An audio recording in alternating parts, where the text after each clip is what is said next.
studying the world of free agents when I became one myself. I used to work in the 1990s. I worked as a political speechwriter, including a few years as chief speechwriter for Vice President Al Gore. And I ended up quitting that job because I didn't like it very much. It wasn't what I was about, and I decided to go work for myself. And as I did that, I looked around and saw all of these other people in the United States who had made this decision to go out on their own. Not necessarily to create a giant company, but to live a better life, to enjoy life a little bit more, to do work that mattered more significantly. And as I looked around at these people who were doing this, I said, we don't know very much about them. So I started doing some research to try to find out about this whole group of people that I called free agents. And there wasn't any much information about them out there. And I said, this is strange.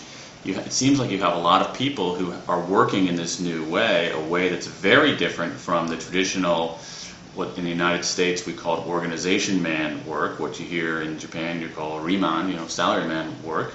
And I'd love to find out more. So I decided to go travel around the United States and conduct a census of this new nation of free agents. So I traveled around the United States and interviewed hundreds and hundreds of people who had either decided to go out on their own or been forced to go out on their own, about why they worked, what they did, what they enjoyed about it, what they didn't enjoy about it, to try to understand how this world worked.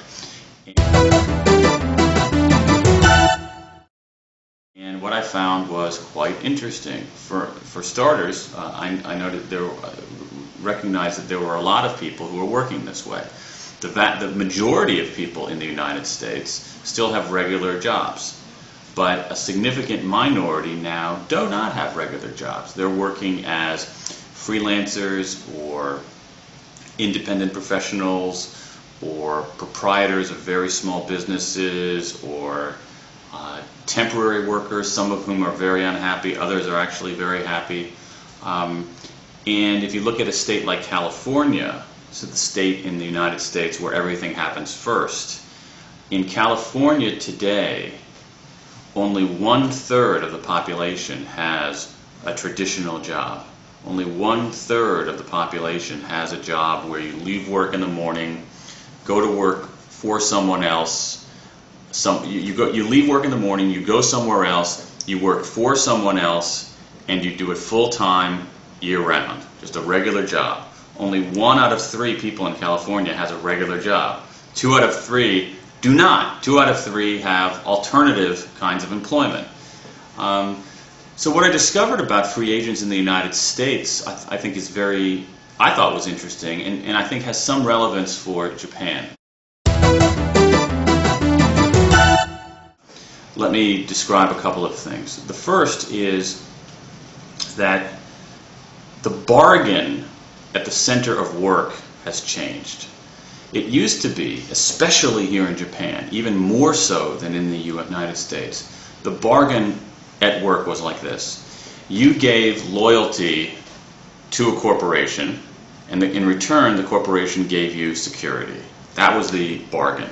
Loyalty for security. And that worked fine. But it doesn't work, it doesn't exist anymore. It certainly doesn't exist in the United States, and it's existing less and less here in Japan. That is, companies are not providing that security. And so the bargain has changed. It's a very different bargain, and for those of you who are listening to this who are thinking about your own career, it's important you understand what the terms of that bargain really are. Because if you're looking for long-term security, you will not find it. It does not exist. So the new bargain is this. The individual gives talent, and in return, the organization gives opportunities.